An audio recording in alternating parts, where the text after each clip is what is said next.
আল্লাহ তাআলা কাউকে ধনী বানিয়েছেন, যাদেরকে দেখে আমাদের মতো গরিবরা মাঝে মধ্যে মনে প্রশ্ন করি, মাওলা তুমি তো চাইলে আমাকেও দিতে পারতা, আমাকে দাও নাই কেন? রব বলে তোকে বেশি ভালোবাসি তাই দিই। একটু জোরে ইয়া রব, এটা আবার কেমন ভালোবাসা? এটা আবার কেমন ভালোবাসা? লুঙ্গি একটা দিলা সেটাও সিরা।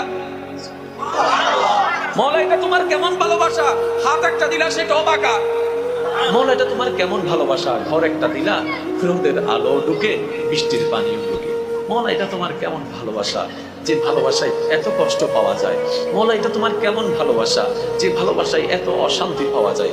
রব বলে আমি চাই তুই জান্নাতে থাকবি, আমি চাই তুই জান্নাতের সম্মানে থাকবি, আমি চাই হাসরের মধ্যে অন্য সব কোটিপতিরা যখন হিসাব দিতে ব্যস্ত থাকবে, ওই কোটি কোটি বছর যেন তোকে দাঁড়াইতে না হয়, সেজন্য গরিব বানাইয়া তোলা